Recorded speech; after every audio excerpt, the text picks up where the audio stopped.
Hello, this section is about sensory overload.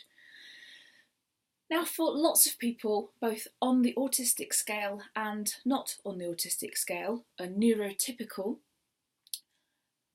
any kind of excess noise, super loud noise, that kind of thing can be irritating. And they might want to do something about that. If you were at a fireworks display of some kind and you didn't like it because it was too loud, you might leave or cover your ears or do something like that. And yet you might enjoy going to a concert and listening to loud music. Well, autistic people are no different.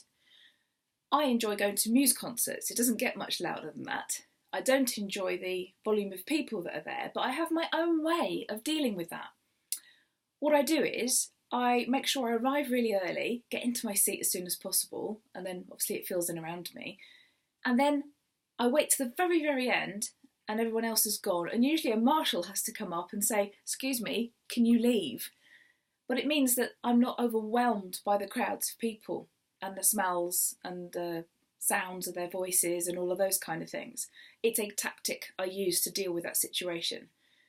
I don't go to fireworks displays because I don't like the loud bangs. I don't like it when somebody blows up a crisp packet and goes, that's really unpleasant for me, for someone to do something that loud in my ear.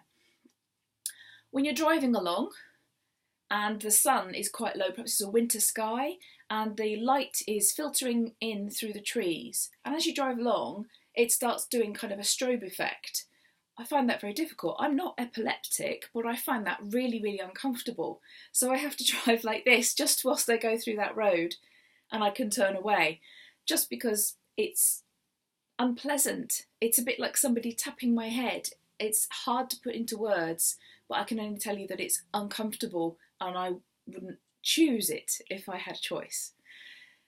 Heat is just as significant as well. If I get too hot, I get very grumpy. My tolerance to everything gets much, much shorter. And if I'm overstimulated, if someone's sort of sitting on me or next to me, maybe they smell like curry or something like that. My husband loves spicy food and I'm like, get off, you stink, just because it's overwhelming me. No other reason other than it's just too much for me to cope with.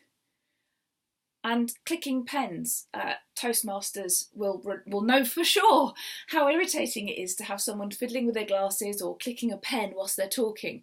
Well, the same goes for me. If somebody's clicking a pen or tapping near me, I have to put my hand on their hand and ask them to stop. So just think about the environment. Thank you.